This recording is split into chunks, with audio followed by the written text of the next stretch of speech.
दोस्तों, भारत जो अभी तक दुनिया भर में हथियारों का निर्यात करना शुरू ही कर रहा था, अब उसके मैन्युफैक्चर किए गए हथियारों की आग हमास के आतंकवादियों पर भी पड़नी शुरू हो चुकी है। और ये खबर जानते ही मिडिल ईस्ट के कई देशों में हड़कंप मच गया और उन्होंने भारत के ऊपर दबाव बनाने की बात शुरू कर दी है। तो चलिए जानते हैं कि आखिर कैसे भारत द्वारा बनाए गए हथियार इजरायल पहुंच गए और ये पूरी कंट्रोवर्सी क्या है, साथ ही इस मामले पर भारत का रेस्पॉन्स भी समझेंगे। दरअसल दोस्तों, ये स्टोरी 2018 से शुरू होती है, जब अडानी और एल्बिट एडवांस सिस्टम एक दूसरे के साथ कॉन्ट्रैक्ट के तहत भारत में स्वदेशी रूप से पहली बार हर्मस 900 जैसे बेहद ही एडवांस और शक्तिशाली सशक्त ड्रोन को मैन्युफैक्चर करने पर सहमति बनाते हैं। जिसके बाद ऐसा पहली बार हुआ जब इजरायल के बाहर हर्मस 900 ड्रोन की मैन्युफैक्चरिंग की गई और अडानी एल्बिट के जॉइंट वेंचर ने ऐसे कई ड्रोन इजरायल को एक्सपोर्ट किए, जिसको लेकर अब रिपोर्ट निकलकर सामने आ रही है कि भारत में मैन्युफैक्चर किए गए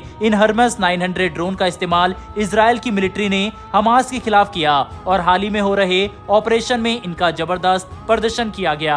जिस खबर के सामने आते ही मिडिल ईस्ट समेत दुनिया में कई मीडिया हाउस और लोगों में हड़कंप मच गया, क्योंकि भारत द्वारा मैन्युफैक्चर किए गए एक हथियार का हमास के खिलाफ इस्तेमाल होना कई लोगों को समझ नहीं आ रहा और उन्होंने अपने अपने देश में भारत पर इसके खिलाफ दबाव बनाने के लिए मुहिम शुरू कर दी। लेकिन सबसे पहले तो आपको ये बात बता दे, इस खबर में एक बड़ा लूप होल यह है कि भारत या फिर इजरायल किसी भी देश की सरकार की तरफ से आधिकारिक तौर पर हर्मस 900 ड्रोन के हमास के खिलाफ इस्तेमाल होने पर ना तो कोई जानकारी दी गई और ना ही फिलहाल ऐसी कोई वीडियो या इमेज सामने आई है जिस पर आधारित होकर हम कह सके कि भारत द्वारा बनाए गए ड्रोन का इस्तेमाल इजरायल हमास युद्ध में किया गया हो। लेकिन इसकी संभावना से इनकार भी नहीं किया जा सकता। लेकिन अगर हम मानकर चले कि भारत द्वारा बनाए गए ड्रोन का इस्तेमाल किया गया तो भी भारत इजरायल को नहीं रोक सकता, क्योंकि अडानी के पास हर्मस 900 ड्रोन को बस मैन्युफैक्चर करने का ही लाइसेंस मौजूद है, इसकी इंटेलेक्चुअल प्रॉपर्टी राइट नहीं है। इसीलिए भारत के पास कानूनी तौर पर कोई भी अधिकार नहीं है कि हम इजरायल को उनके ही हथियारों का इस्तेमाल करने से रोके। यानी कि यहाँ पर अमेरिका की तरह हथियारों पर कोई टर्म एंड कंडीशन लागू नहीं की गई है, जैसा कि पाकिस्तान के खिलाफ अमेरिका ने किया था कि अपने F-16 का इस्तेमाल भारत के खिलाफ नहीं कर सकते। इसके उलट इजरायल पूरी तरह से स्वतंत्र है अपने पास मौजूद किसी भी हथियार का इस्तेमाल करने के, भले ही उन्हें एक भारतीय कंपनी ने ही मैन्युफैक्चर क्यों ना किया हो। लेकिन हम इस बात पर जोर देना चाहेंगे कि फिलहाल भारत और इजरायल की सरकार की तरफ से हर्मस 900 ड्रोन के इस्तेमाल पर कोई भी अपडेट नहीं दी गई है और आने वाले समय में सामने आता है तो वह हम सभी को पता लग जाएगा। वहीं पर दूसरी खबर की तरफ बढ़ने से पहले इस ड्रोन के बारे में बता दे, ये 30,000 फीट की ऊंचाई तक 30 घंटे से ज्यादा के लिए उड़ सकता है और एक बार में 300 किलोग्राम तक के हथियार भी ले जा सकता है, जो कि इसे कुछ सबसे सक्षम ड्रोन में शामिल करता है। और यही वजह है कि काफी सारे अरब देश भारत के इस ड्रोन से परेशान हैं। बहरहाल बढ़ते हमारी दूसरी खबर की तरफ। ये खबर निकल कर आ रही है भारत के अपने ऑनलाइन मार्केट प्लेस की तरफ से, जिसका नाम GEM मतलब गवर्नमेंट ई मार्केट प्लेस रखा गया है।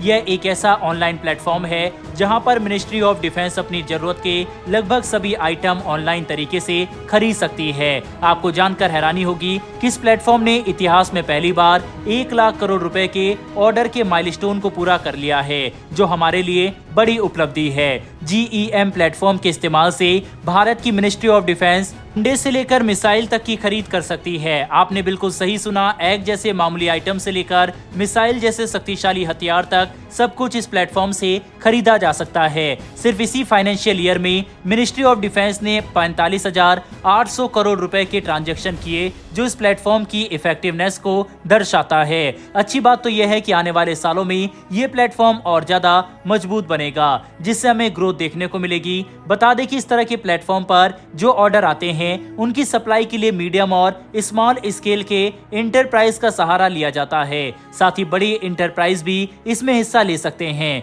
जिसमें अधिकतर भारतीय कंपनियां ही होती है। इसका मतलब साफ है कि government e market place platform पर स्वदेशी कंपनीज को बढ़ावा दिया जाता है, जो मेक इन इंडिया को मजबूत करने के लिए एक काफी महत्वपूर्ण कदम है। हम देख सकते हैं कि कैसे डिफेंस सेक्टर में प्राइवेट प्राइवेट कंपनियों का निवेश लगातार बढ़ रहा है और वह इसी तरह के इनोवेटिव कदम का नतीजा है। कुल मिलाकर समझने की कोशिश करें तो आज की इस वीडियो में हमने जिन दो खबरों के बारे में जाना है वह दोनों ही भारत के लिए एक तरह से अच्छी रही। पहली खबर में हमने देखा कि कैसे भारत द्वारा बनाए गए एडवांस हथियारों की पहुंच अब दुनिया भर में तेजी से बढ़ रही है।